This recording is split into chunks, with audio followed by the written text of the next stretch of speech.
I want to start it off by saying, it is not that we don't have any air conditioning. It's not that I'm nervous, but we're sweating because we just finished a super intense workout with the premier running back here in Las Vegas and the state of Nevada, and ultimately one of the premier running backs in the country, Mr. Cale Breslin. What's up, man? What's up? Glad to be here. Yeah, no doubt, no doubt. So Cale is one of the athletes that I've been able to really watch develop. I don't know how many years it's been, 6 years? I don't know. It's been a pretty good amount of time. 5-6 years. Yeah, so it's been real good watching him develop. His sophomore season at Faith Lutheran High School had a great season. Just about 1,000 yards rushing? You were kind of right at that? Right at that. Yep, so right. Yep, 900 yards rushing. And now he's been training hard. I mean, really going all in with a complete strategic off-season training program to get ready for his junior year. So that's where I want to start out, man. What, when the off-season first started, what was your mindset? What did you feel like you had to do this off-season to make sure you're ready? Well, the first thing I do, and anything I do whenever I finish it, I would look at how I could get better. And I looked at my body and how I compared to the other people that I was playing against, and I just knew my speed was the number one thing, because I knew nobody was stronger than me, but people were just as fast as me, so I definitely had to get my speed right for the next season. Nice, love it, love it. So when I know, like you said, you kind of analyze the season when you get done. You saw that it was the speed was one of the key factors. Yeah.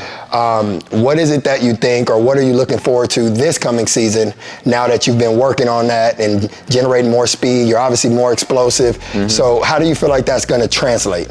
I feel like it's just going to translate just when I come up on a defender, just making a move, like making one cut and go, and then I'm just out. The whole game will just slow down for me. So that's how, it's just speed is the game of football nowadays. So that's just the number one thing. Perfect. No, that's 100% true. So, and also one thing that I like that you just said, you knew that you were strong. You know that you're stronger than most athletes your age, your class. So you looked at it as that's a strength, so it's there, and you have it, and you're going to keep working it, but you looked at your weaknesses, and that's what you've been focusing on for the last few months? Yes, exactly. Okay, awesome. Give me an idea, man. What is your training routine kind of been looking like for the last couple months? You know, what type of training have you been doing to prepare? Yeah, so basically I'll go with my speed trainer and we'll do track, sands, and then hills, and we'll alternate. Like we'll do conditioning on Thursday, so we'll do sands conditioning for 2 weeks straight, then we'll go to hills conditioning, so we'll do like 20 hill sprints with an 8-pound vest on. We'll run around the entire sand pit, take a break, full speed, just like different terrains, so your ankles, your little ligaments in your foot get stronger. Like it's just a lot to speed and just to get yourself faster. Love it, love it. That's perfect. So when it comes to recruiting, obviously that's a big part of, high school sports in general, but I know you have the goal of playing at the highest level, and playing at the Division I level, and ultimately opportunity to play at the NFL level. So talk to us a little bit about how the recruiting has been going, kind of the starting point of recruiting up to where we are today. After I got my tape, my varsity film, we just did everything we could to get my tape in front of as many eyes as we could.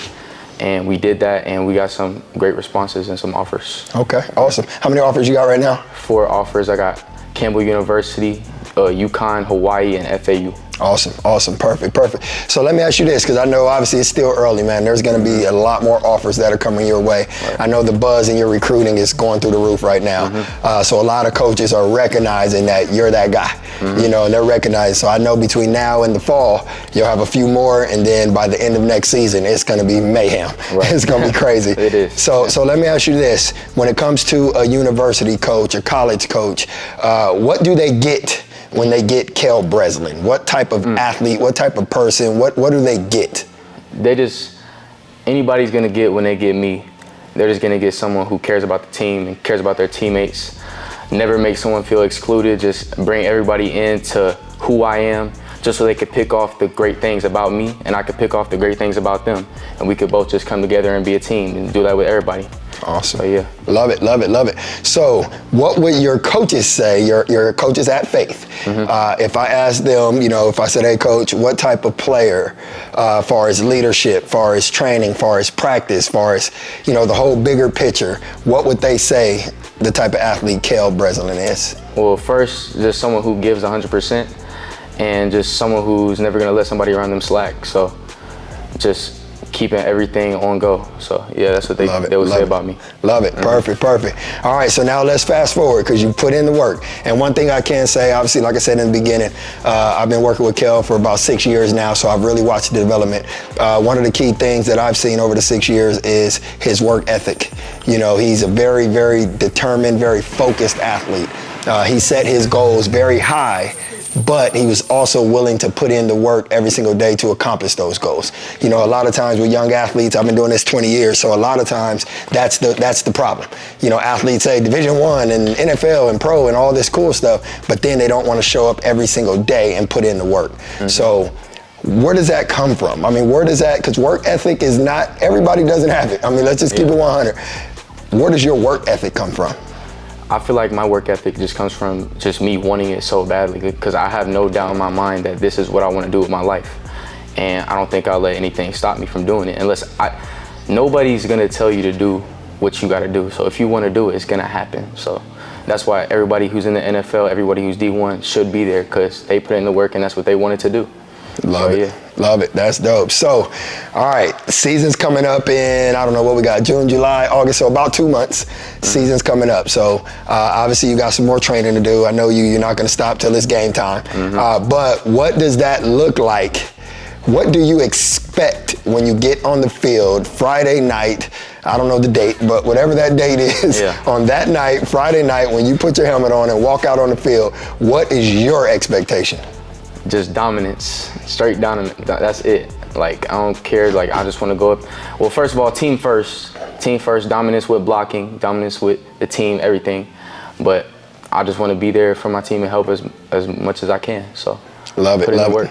Yep, and I believe that. And he's a very aggressive style running back, and you've been working a lot. Actually, let's talk about it before we wrap up. You've been working a lot with one of my close friends, the RB guru, Bradley Randall down in California, and he's the running back whisperer. You know, he gets it done.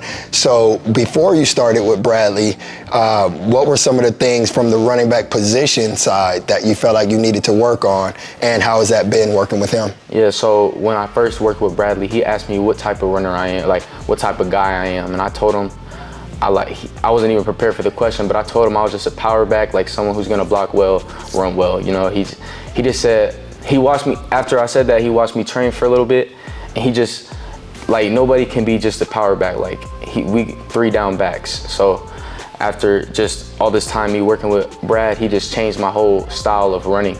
Like, I feel like I have like a toolbox instead of a little wrench.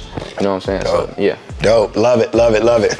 All right, so we know what the expectation is. We know your plan is to dominate this season. Do you have any season goals? I mean, any stats we trying to hit, yards we trying to hit, touchdowns? What's the mission? 2,000 plus yards. 2,000, love it. 15 plus touchdowns. 2,000 and 15 plus. Yes. All right, so y'all heard it. So when it happens, y'all can tap back into this interview, to this podcast, the Elite Athlete Podcast, and you can tap in and say, hey, he said it. He said it. And today, what is this? We're still in May. So that way, when you see it happen this season, you're going to know it was right here. Yeah. He saw it, he set the vision, set the goal, set the target, and decided to work 100% for it. Yes, so, Cale, to close us out, what advice would you give a younger athlete? I mean, you're going into your junior year, so I'm talking now my 6th grader, my 7th grader that's just getting the ball started. They're just kind of getting in the game where they're starting to say, you know, maybe I can play Division I. What kind of advice or what would you leave to that young athlete?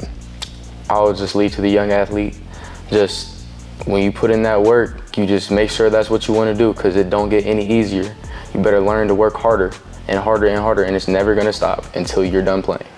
That's it. Love it. There it goes. Hey, couldn't have said it better myself. So with that, man, I want to thank you for the time. He just tried to kill me in the workout, so I just want to put that out there. So I'm still sweating. I'm still burning calories from what we did 30 minutes ago. But like I said, one of the hardest working athletes that I've been in the position to work with. So I'm definitely proud of this young man and what he's accomplished. And the crazy part is I know we're just getting started. I mean, we're operating at 50, 60% right now. So what people are going to see over the next 2 years is going to be nothing short of amazing. So we're going to stay dialed in. We're going to keep working. I'm going to keep mentoring and guiding. He's going to keep working. working, and we're going to get to the next level. So with that said, I want to thank you guys for tuning in. Thank you for watching. If you're on YouTube, thank you for listening. If it's just a podcast, but in either case, make sure you subscribe and make sure you share this with somebody that needs to hear it.